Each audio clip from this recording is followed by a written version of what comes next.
One of the champs we talked about, Cassidy, he's gone. Yeah, Cassidy going to get the boot there by Kinga on the right-hand side, the red side here for game one. Vici on the blue side. Ban out Azir now as well as that Rengar here. So some of the picks we did discuss in that pregame now getting considered. Rek'Sai there as well for King. The strategy behind banning it on blue is very interesting to me just because it suggests to me that they're looking to not give over Azir and another powerful pick when they have their first round pick here. So maybe they're looking for a Janna first pick and not giving away too much to the enemy team. Unclear, but at least, you know, with Cassidy banned, Azir has a lot of favorable matchups. So it makes sense to ban it even on blue. Yeah, Thresh ban there as well by Vici, so they'll ban that one away. And King now going to get one last ban result, and they do go with Nah, which is pretty solid ban here at this point. Still so many powerful picks open. Lissandra, very importantly, has escaped picks and bans right here. If we do see a Janna first pick from Mata, of course, so wonderful on that champion. Going to probably be the instant Lissandra, just because she's one of the champions with gap close that Janna can't really deal with. Rumble's been available. Rumble's been a first pick in many series yesterday, at least. A lot to pick from. I mean, that's sort of an argument to maybe just take the Lissandra here as the first pick. It's a strong flex pick. It doesn't get Mata's Janna into trouble if he wants that later on. I mean, Janna's a very important pick for Vici, but it'll be interesting to see. As you mentioned, the blue side first pick always tells you a lot. And it's going right down the wire right here. Wow, and Rumble actually, the consideration as their last pick, they lock it in. I think it's insane that you could potentially give away Janna and Lissandra. That would be so much power being given away. The reason why I actually wanted to see the Janna first pick is because Vici is so well known for that dandy Mata roam. And of course, Janna, she's so fast. She has that W. She, of course, speeds up her teammates. Makes it so easy to go in and get those deep wards almost risk-free. I mean, this is the Janna mull over right here. There's some very powerful champions open to King. Yeah, and this is sort of the thing. I feel like coming into week one, if we go back a few weeks, that we just kind of said, okay, here are 3 strong champions, and that's all we really knew about the bans. But we've seen a lot more flavor out of the LPL. Lots of picks that aren't contested in other regions are contested here, and some of the picks that are popular internationally are popular as well. But Lissandra Jarvan will be their final first 2 picks. Janna Jarvan was available. You saw Janna being mulled over before Lissandra was locked in right there. I mean, I believe the statistic that was coming through that right now in competitive play, Rumble has a 57% win rate. Might have even been higher than that. It's just a massive win rate does Rumble have right now. So kind of makes sense to have that priority. They still get the Janna. They probably did not expect that in the second rotation. And now what exists to answer this Azir pick? Is it going to be the Fizz? Is it going to be a real AD assassin coming out of Assassin here? Yeah, we'll have to see. Here's Janna and Xerath, the next 2 picks, sorry, there for Vici. I feel like having the Lissandra is fine for King. They expected the Janna. Picking Lissandra almost as a proactive counter pick works there as well. King going to consider their next few options. We've seen a lot of that little Yordle recently as well, but so true to consideration also. But we'll see what King want to go for. Again, we've seen them play well. It's solid drafting and really good early game, so these picks are very important for them. Yeah, they were mulling over picking up as support, but they probably will lock in the Lee Sin here. Yeah, Lee Sin Tristana are going to be the 2 picks there for King. But they have really kind of locked in their solo lanes at this point. They've got both Lee Sin and Jarvan selected, so it's probably going to be the Jarvan top, probably going to be Lissandra middle. A lot of free information open to Vici right here, but they've of course locked in their solos as well. So I just feel like in this case, Vici have a lot of information about what to do. Only the support is missing out for King, and I guess they're kind of debating, do we go for that Nami to have a bit of more laning power with the Tristana, a bit more disengage, or do we just wait and see what kind of comp Vici rounds out with and go from there? Yeah, we'll have to see here as Vici considering their last few picks as well. Very popular 80 carry hovers for Vasily now as well, and he's definitely had some decent performances recently. That would be pretty interesting, and Vici are going to go for it. Sivir and Nunu are their 4th and 5th picks. Dandy Nunu. That is a really tantalizing pick coming out right there. It has so much potential for counter jungle. I think MLXG now really reevaluating his game plan this game because it's not going to be equal jungle pressure. He hasn't actually removed jungle pressure with this double lock-in right here. He's actually opened up the gambit for Danny to pull out that Nunu. I saw you kind of being interested at some of the picks coming out from Liam right here. You can go for any support on the board. Thresh is not open, sorry. I actually was just going to check that because that's been a very popular champion of both Mata and Liam as well. Kind of funny that they have to maneuver Lissandra probably to the mid lane now as well because they've got Jarvan and Lee Sin. They could go really crazy and put one of those ADs in the mid lane, but probably not going to do that. Now, I mentioned it before. It's almost certainly going to be the Jarvan top, Lissandra mid. Plenty of Lee Sin jungle pressure coming out here, but Nunu versus Lee Sin is going to be very, very interesting. Yeah, Nami there as well, the last pick for King. So lineups only got nicely for both teams, but I feel like maybe the coolest thing to look at in this draft has to be the Dandy Nunu. Yeah, I mean, Nunu's seen a lot of success so far in the LPL. Only 1 loss coming out of EDG is clear love on that champion, but Beast especially has been wonderful on Nunu right here.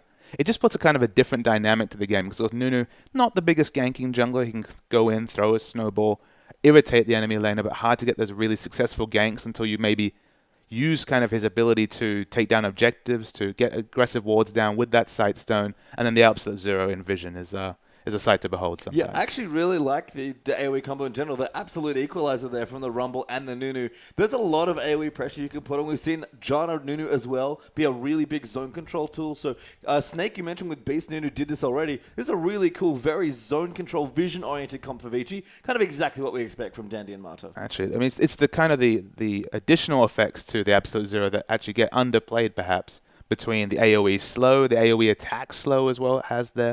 It can be used for that zone, the absolute equalizer, which you've coined there, very, very nice. And a lot of potential for huge amount of magic damage burst, of course, with her tongue on that Xerath, no less. Yeah, pretty good against Tristana as well, trying to maybe dull a bit of that hypercarry action.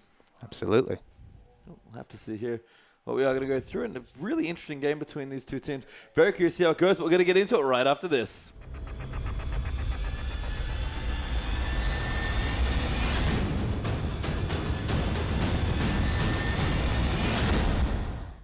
And welcome to the Rift here. Vici and King are out on for their first best of two of this day in their first game, of course, as well. Vici on the left-hand side. They're our blue team here for game one.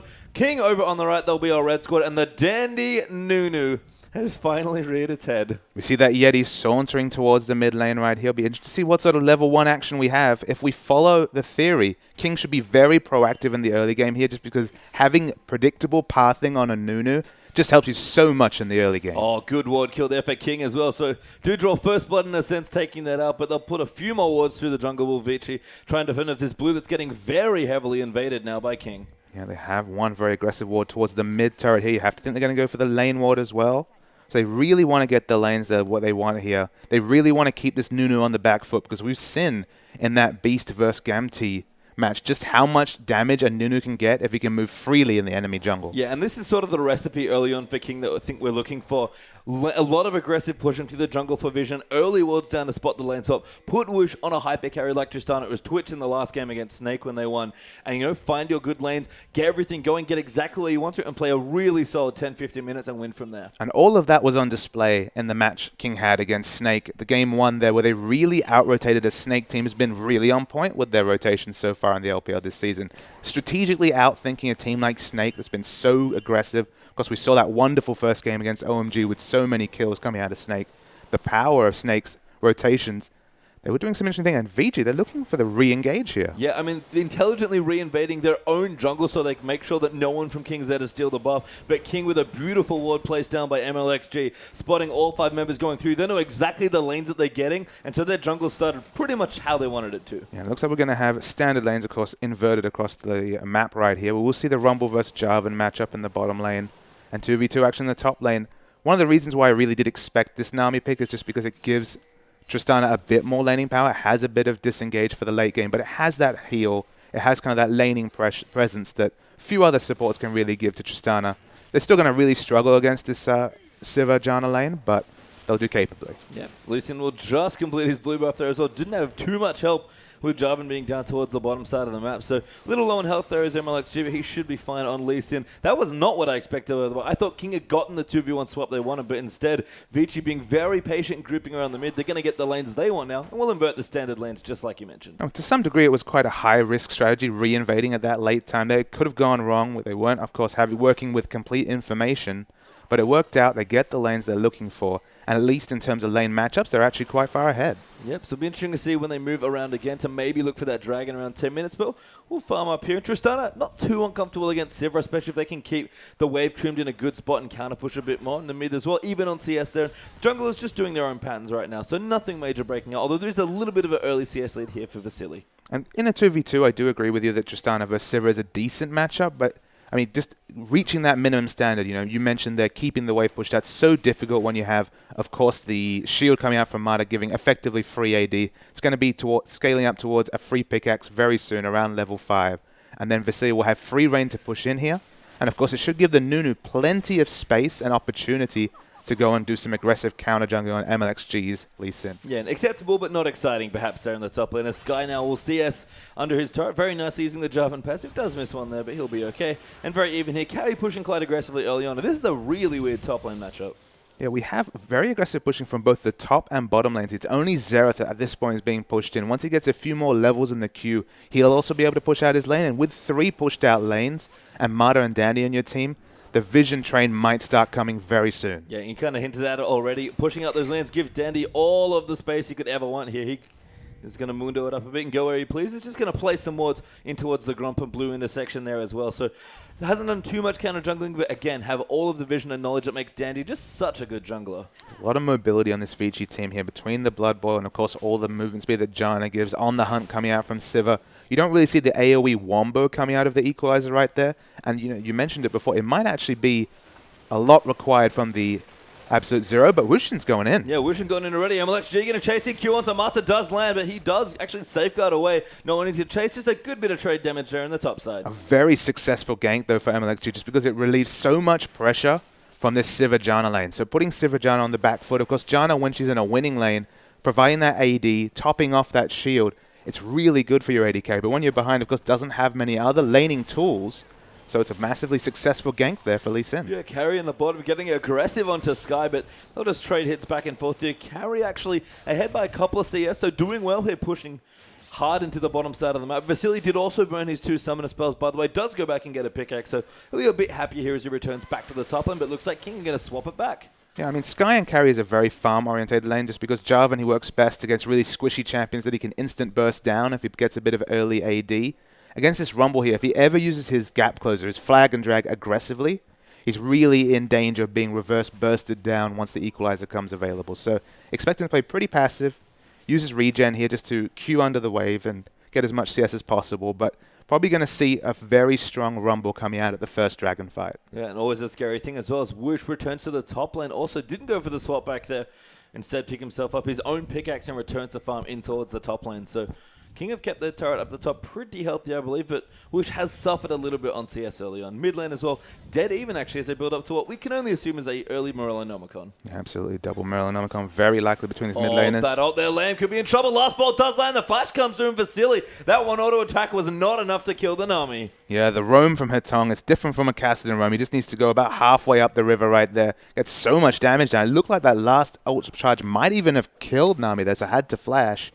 But everybody's taking turns really putting aggression on this top lane and getting people out of their comfort zones. And maybe take a moment just to reflect on how good Xerath has looked in the LPL this weekend and last weekend as well. A lot of players have started picking it up. You know, Barker was maybe on the Xerath train from Snake, but all in all, we've seen a lot of successful Xerath, even Dandy just in the last series. Yeah, Barker's been pioneering it. Dade. Dade, Dandy, both Ds, both from time. Korea, but I mean, it's one of those picks that's really, really powerful in this current meta here just because it has so much wave clear. And the ult's basically an assassination tool once you get enough AP on it. So it's one of those champions that the mechanics to play it are actually quite difficult, especially that ultimate can really take a bit of time to get your eye in. But now that people are starting to play it, now that everyone's pressuring their carry, say, all right, you need to pick up Xerath as well, we're starting to see it become very common. And there's not that many champions that can deal with it in lane. And we know how much damage it can do in the late game. Yeah, it looked really strong here. And Sky actually had to burn his teleport. We saw a bit of pressure there in the mid lane.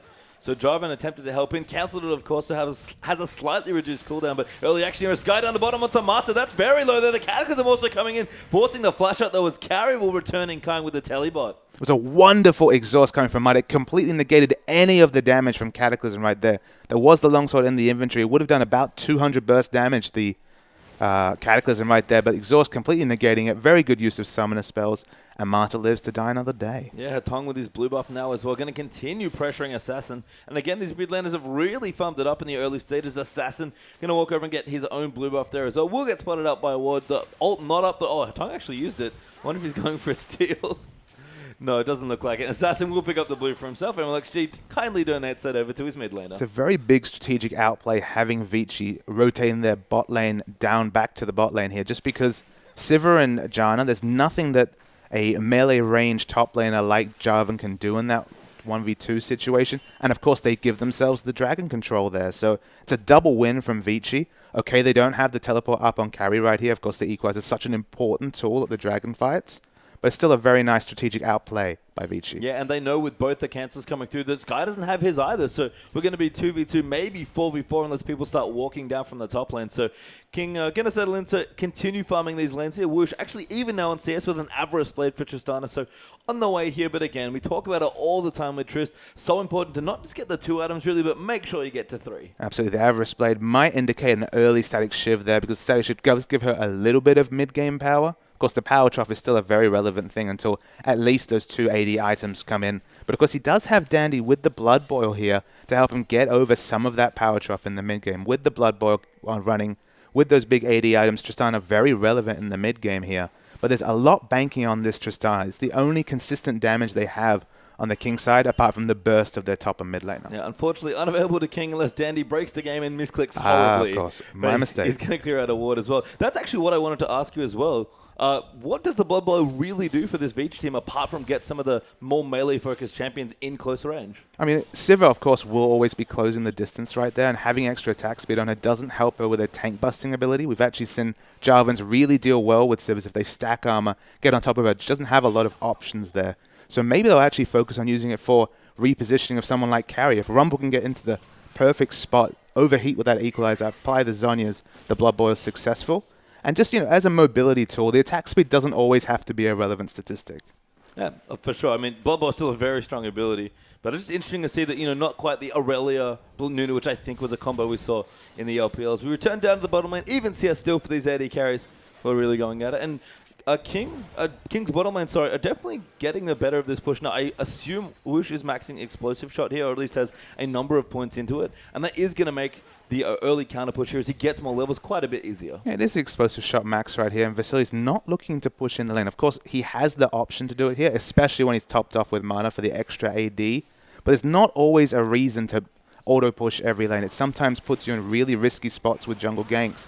It looks like King are going to make a rotation here and take the first dragon. Yeah, Dandy was spotted top, I have to assume. The ulti's actually coming through for Xerath's going to try and poke down MLXG, but he's going to be safe there. Nami for a bit of heals. Xerath's going to come in. Can he steal it? No, not quite enough. The teleport actually coming in for Silly. And Marta coming on to MLXG. Wooch has to be careful. That's an amazing equalizer, but the Rocket Jump going to get him out. MLXG, though, not so lucky, gets taken out by Sivir. The zoning equalizer there was wonderful from Karius. Why you never want to fight against Rumble and there's chokes right there. We also see another exit kill coming out for Dandy here. 2-0 is the pickup. About even, you'd have to say, in terms of a trade for that first dragon. I mean, back in the day when Dragon gave gold, absolutely. Hard to say now exactly how much it's worth, but I think Vici will take the trade there after losing the dragon. Seems absolutely fine as we return to the mid lane. Morella Nomicons are plenty there, as both Lissandra and Xerath have finished theirs up as well. Just kind of looking through some of the other items. Nothing super major completed yet. Sky, though, has gone for a Hex Drinker early on to help against the lane. I definitely think you're on the mark in terms of the fact that obviously we do see a gold league coming out. 1,600 is the gold for Vici right here. But you have to consider the fact, you look down this Vici gaming lineup,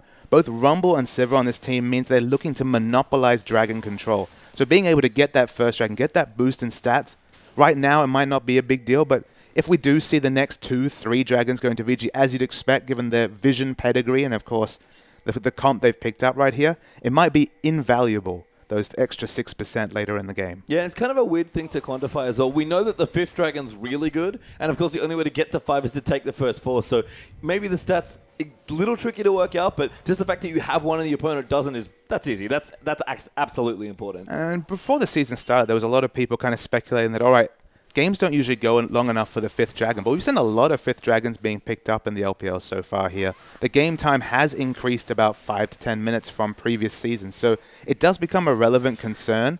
And it is that 1st, 3rd, and 5th dragon that have such a big boost in power, whether it's the 1st dragon and the sheer attack damage and AP statistics, the 3rd dragon and all that rotation and closing speed you get with the movement speed, and then the last dragon, my goodness, it really gives you quite the boost in power. Yeah, not just a cool visual effect. We've seen games completely flip on their head because of that buff. As Assassin in the mid just dodges the stun there by her tongue. Dandy off to the side on his Nunu looking to get aggressive, but Assassin not going to have any of that here on Lissandra. With a decent 10 CS lead, is very happy farming up the mid. I mean, Xerath in any lane matchup, if he's 10 CS behind, it's just fine for him. Of course, he's going to pick up that needlessly large rod, and that's usually when he can really clear waves aplenty and still have a lot of teamfight relevant damage. I mean, in terms of items, there's not any huge spikes to speak of. We don't quite see them double magic penetration on carry just yet. Maybe we'll have it in time for the 2nd dragon. The Merlin commons finished for both the mid lanes as we'd expected. and just a lot of farming going on between the AD carries. Yeah, looks like Carry and Sky just going to duel a little bit here as well in towards the top. See, it's pretty even though. Never mind, look up and Carry's actually 20 ahead.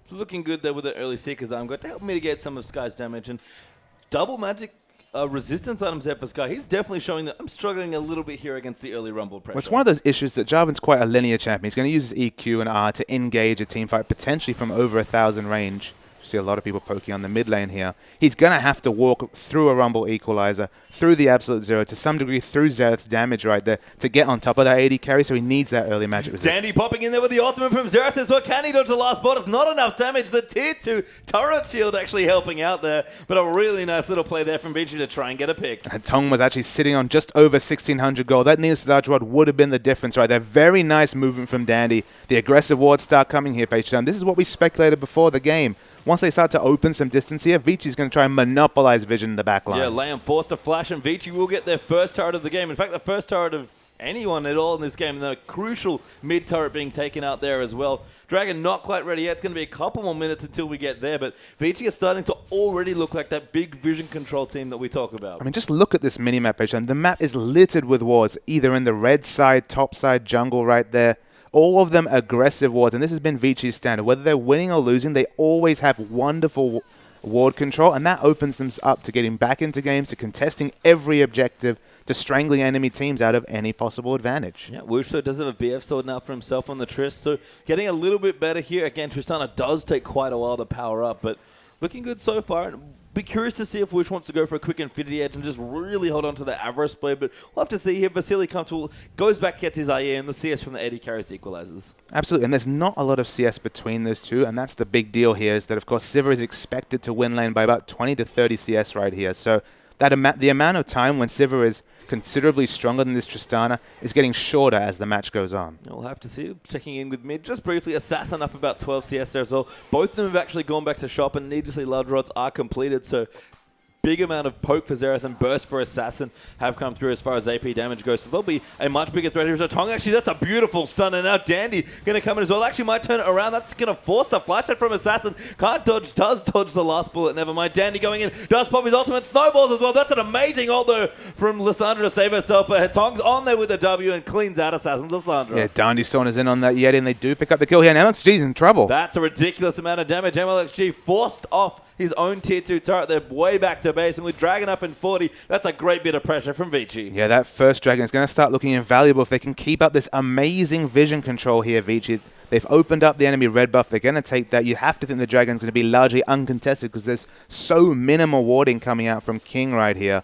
It's pretty much the Vici Vision show so far. Yeah, and Dandy's Sightstone Nunu has been the cornerstone of the strategy, it looks like. And I guess it's obvious when you think about it, but Consume is going to make that objective control that Vici love even easier as well. So forget about Blood Bowl not being maybe at his best here. Is Woosh actually going to go in? Vasily forced a flash and pops his ulti. Looks like Sky's in the back that he's teleported down here. Now the tidal wave is going to roll in Vasily and drop with the port coming through from the top as well. Sky actually going to go back in onto Vasily. A bit awkward from Mata, but they do get that first kill. Now Woosh getting chased up by Carry. A good bubble there into Jana, but it's not enough. And now Nami forced to run away. The smite came in there from MLXG to try and save Nami. Almost gets the Q there from Hatong, but it's not enough. Carry, though, will get the double for Rumble. In fact, MLXG might be chasing down as well. Has to be careful, though, but he'll get back to the safety of his minion wave. Really elongated fight right there, but the flash from Carry on the bubble was wonderful to pick up the second kill right there. It looked like his teleport was late. I was like, wow, he's really entering this fight late, but it turned out to be picture perfect. He picked up the first kill and then the exit kill on the Nami. Wonderful play from Rumble right there. And this Rumble, he's powered up. That's a needlessly large rod straight bought from that engage. Yeah, channeling a bit of Lord Flame from yesterday. Just really going for heavy damage early. Looks like an early Zonies might be up for Carry. Oh, we see the replay right here. So the teleport comes in so late. I thought they would easily be able to DPS down Sivir right here. Sivir gets solo, but she's blown back. And this is where Carry starts things. The flash on the Aqua Prison is insane from Carry. They're able to follow and pick up another kill out of this. Not much MLXG can do right here.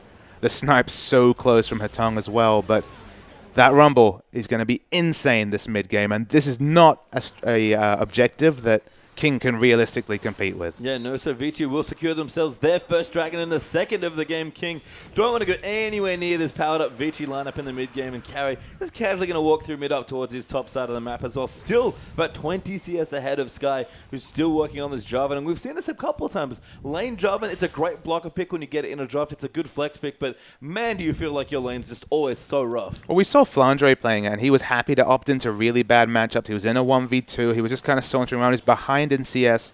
But, I mean, Jarvan's kit has so much utility to it. He doesn't have much of an item cap either. He's actually similar to Rumble in that regard, just because he can impact a team fight without many items. The difference with Jarvan right there is that if he can really stack one stat really effectively, he can get on top of someone. He has so much CC that you can't really get out of his face. And if you can't kill him, he can be very distracting in a team fight. That was a very close steal there for Dandy. No smite available for that Nunu, unfortunately, and not in range for Consume. So MLXG kind of kites the blue around, and Assassin will get it. So target acquired there for that blue, a very important pickup for King's mid laner. But you can see that Vici are fighting just for their own buffs, just for their own Raptor camps, just for anything on the map right here, just because of the amazing vision struggle. And we come back to discussing that Blood Boil.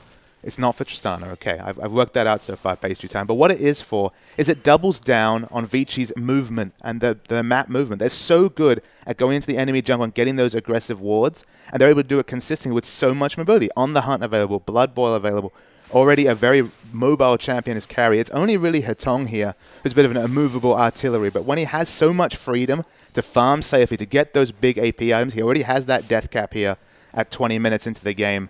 He's going to be able to wave clear happily while he watches the rest of his team go off all over the map. And I love the item choice from Hetong here as well. Rabadon's death cap has been completed, not the Zhonya's that we almost expected from a lot of standard AP mid laners. So going to be going for full damage in the mid game here, and that really plays well into Vici's comp. They've got a lot of mid game power, and if they're going to have to start pressing, they have to press now, but they're already 7,000 gold ahead. I've had a few choice words for the Xeraths that have gone for that, gone without a zone. It's gone for the death cap because the damage there not as relevant as the stasis. But Xerath's all about sitting back, doing damage from a long distance away. He doesn't need to rush the Zhonyas. He's happy just to get the AP because the longer that he can wave clear while his team invades the enemy jungle, makes them contest every objective, eventually that vision will lax from King. Eventually there will be that free Baron that we don't see so often in competitive play. But if you never have a chance to go on that side of the map, what are you to do? We'll have to see here as Dandy is just farming away the Krogs. Counter jungling them. He'll take that with Consume. MLXG tries to defend but cannot get the big Krug, and he'll walk away with a bit of gold to speak of there, but nothing much. And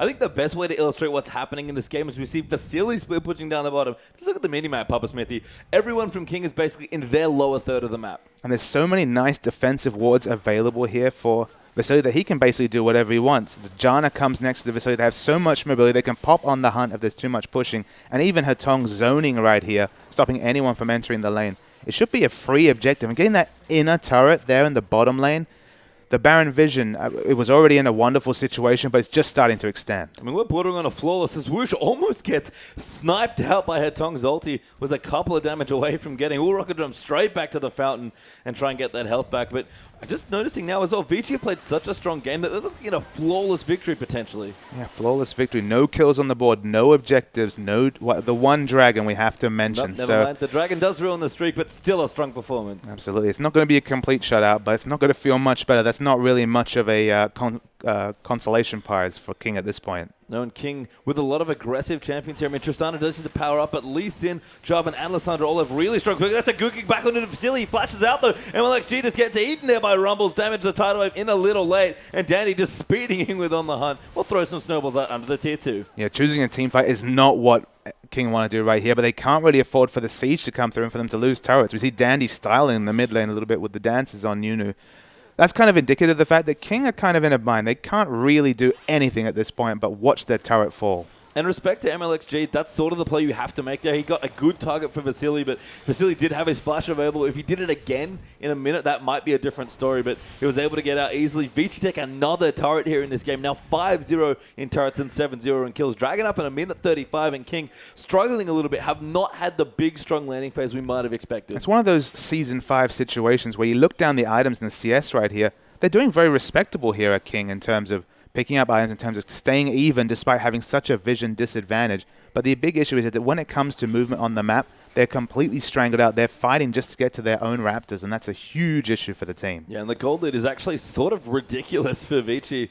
Despite, you know, a relatively low-score game, you might say, especially for the LPL, they're almost 10,000 gold ahead here. Lamb's just going to get eaten there by Carry, flashes right in his face, and smacks him with the overheated rocket. And that 10,000 gold is mostly going to be the global gold there, Page Time. If we tab over to gold right here, the difference between the supports, which is usually the biggest indicator of how much global gold's out there, is 1,800 gold, which at 23 minutes is a massive advantage. And that all comes from knocking down turrets. 5 down already. This 6th outer turret, not long for this world. And impressive to knock down turrets with a Sivir, who does not have the longest range, but the Xerath and the poke from Sivir as well. And just the control that Rumble and Nunu have with zoning as well. And, of course, Marta's disengage. This is actually a surprisingly good siege comp. It doesn't have the engage in an open place. If there was an even amount of turrets down, they'd find it very hard to pick the engage they want. But if you're whacking away at the turret and the enemy has to engage on you, the disengage and space control is so much more relevant for Vici. If they were behind this game, they'd struggle with this comp to make something happen. But they've used their comp so smart, they've doubled down on the vision from those 2 carries, from that Dandy and Marta, and it's really working for them when they're ahead. And maybe a little sign here that things for Vici are looking up. Not only do they look stellar in the first 24.5 minutes of this game, but there are a full 5 pink wards out on the map. The synergy may be real, Papa Smithy. It's wonderful to see those down. It's, of course, that 500 gold investment that gives you so much exclusive vision to see once again the long-range artillery shots coming out from Hatong. I guess my only pause, though, Pastry Time, is we've seen Vici have excellent game performances, but match performances over the 2 games, that's not something they've been able to string together so far in the LPL. We'll see, but looking great here, at least in this first game here against King. And still, 5-0, 8-0 is quite the score. It looks like Vasily and Hatong have been the big benefits of a lot of gold. Actually, Rumble as well, 4-0-2 for Carry. That's a second needlessly large rod.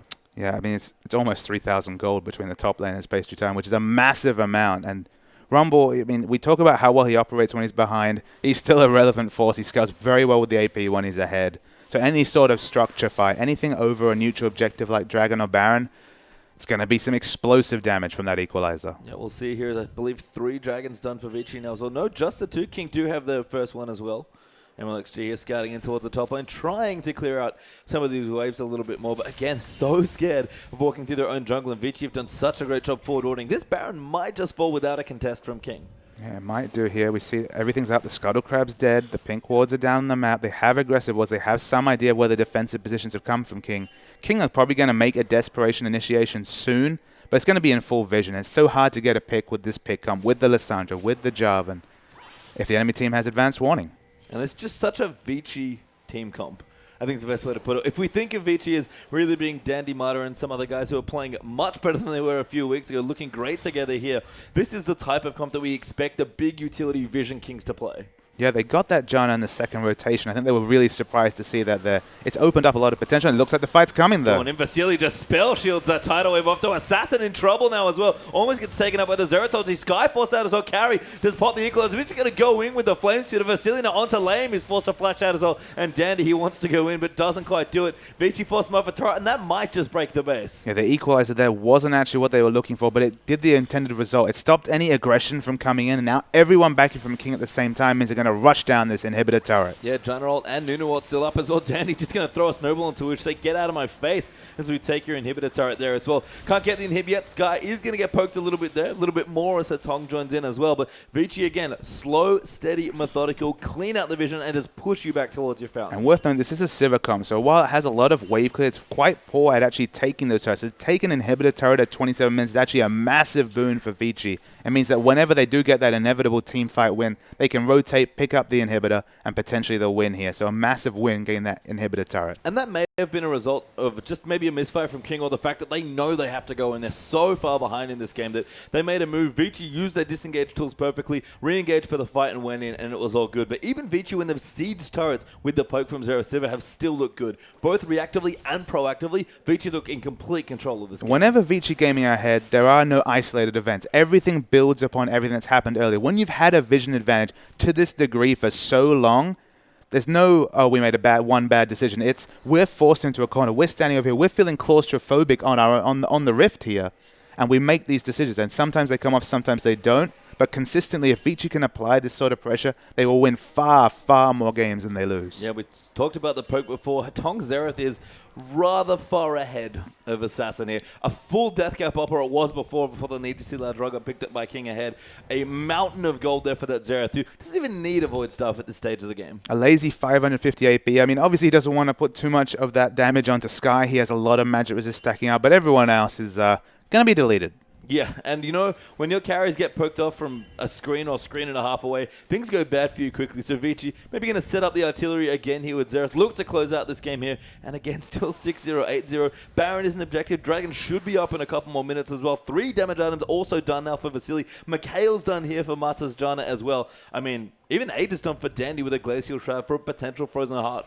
Everything's going well. But you have to admit that King have done a very good job of finally starting to strangle some vision back of their red side jungle right here. There are some pinks down. Not all the wards have been cleared, but it isn't quite the death zone that it was for the last 10 minutes or so. Yeah, no, they've actually gone a little bit further out of their base, getting some more farm here. Whoosh actually keeping competitive in CS is great for their team.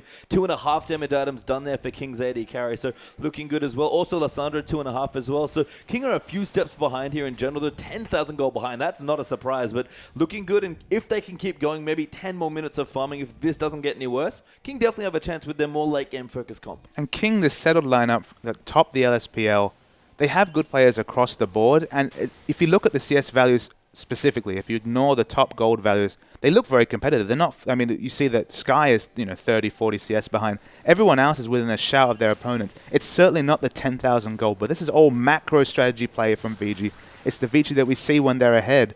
And they're really just outplaying them strategically here, King. And maybe a big question then, we talk about King as being such a strong early game team that use that strength and momentum to carry themselves in. King are well and truly behind in this game, but they've got tools if they take it late to win. The question is, from that position, with the start they have, can they actually do it? I have to question it. And King, for all their early game prowess, when they're ahead, they look great, but they just haven't had a lot of other strings to their bow. They've really struggled to have an identity in games where they're behind, which is kind of a query to me, just because this is an old Chinese lineup. There isn't the same communication issues right there. I think they just need to work on their mid to late game shot calling, because consistently they just haven't found a way back into games. Look, Harry's going to make his way in towards the Baron pit now. He's almost level 16. He's got way too much gold there with 2 need to see lateral items, the Haunting Eyes, and the Sorcerer's Shoes, looking towards a potential Void Stuff with his Amp Tome as well. Vici just casually setting up vision around this Baron. They'll camp a brush if they need to. They're not wasting any time. Hatong even just going to unleash the ulti for a bit of poke. Hits, I think, no one. Maybe even checking for vision of Vici onto Baron. There's not many times when you can say this, but I believe Carrie's overheated Flame Spinner might be doing more damage than the Equalizer in a team fight here, just because of how much AP is stacked. Oh, Assassin going in, laced in! He's stolen the Baron, the Equalizer goes down there. Mata will actually fall there to Tristana. Now Assassin moving in as well, dodges the Q there. Vasily just flashes in forward, but he's getting dumped there by the Cataclysm. Does actually take out Liz, but goes down to Jarvan, and King might have found a way back into this game. Unbelievable steal coming out right there. You have to question Dandy's Smite. He had abilities to use Consume and Smite right there. The gap between those abilities was not acceptable, and that is stolen away. And we've seen how many times so far in the LPL that this reset button of picking up a counter Baron can do to the enemy team. King have just got another lease on life. They've really just opened things up. That was a second win they did not expect. What a steal from MLXG there to kick that off. Whoosh now also powering up. Level 15 into this Triss. Second Dragon going to go over to King as well. We may have thought it was over Vici. When one little slip happens, you lose control instantly. So we see the replay right here. Assassin comes in, the Smite misses, and Lee Sin just comes in and steals it. The Prince of Thieves, for once, is the person who's pickpocketed here. We see the Equalizer come down, but so much of it is negated from the stasis right here. Vasily's like, all right, I need to get this kill. But of course, Sivir without flash is instant free fish food to Sky. And now VG's front line's gone. They have to back away. That's a massive, massive turn in the game right there. And they've shortened the lead as well. 8,000 gold behind now. Not too bad for King. They've got Baron pressure now as well. And they still have that mid inhibitor up. Vici haven't even looked like pressuring it so far. So that is a big deal here. Now Whoosh has got 3 damage items as well. Rabadon's death cap on the way for Assassin. Things are definitely looking up after that great steal. Yeah, the minimum right here, after they've already taken the Dragon off the back of the Baron here, is to at least get free farm and to close this gold lead right here. And it's starting to be felt. Look at this AD carry right here. 3 big damage items down onto Tristana right here. She's looking very strong. The mid-game hump is over. Dandy. The Baron buff, oh wow, it's just stolen away. He gets that one, but it's hardly the important objective right there. He'll take it, but the free farm will be on at least for the next few minutes. That reset button's so strong, that Baron. Yeah, and just such a great thing for King as well. Looks like carry. No, never mind. Just going to come in now on Rumble. Clear some things out. MLXG off to the side. Thinks about going into Mata, but thinks better of it here. Dandy will spot off the pink ward with the Raptor sense as well, so we'll go in here. Just trade back and forth for the junglers, but Vici kind of realizing, all right, we're going to get our aggressive vision back here and push you back in towards your base again. And we mentioned it earlier in the game. It's very hard for Vici to make things happen. They don't have the engage right here, so King will be smart to sit back here, get some free farm, continue to close this gold lead right here. They should not give a free inhibitor away. They do not need to do that. No, they're going to have to fight here. Dandy going to move in. Tycle's Blessing doing a little work here as well for Liam, and Vici forced out of the base despite poking Assassin out back towards the fountain. So King are just digging in deep here, and the question was, can they fight back? They're certainly fighting now. They can definitely delay this game and then engage the game on their own terms very soon. We see a huge wave of minions in top lane. Let's split pushing this one. Should be more global gold in the pocket.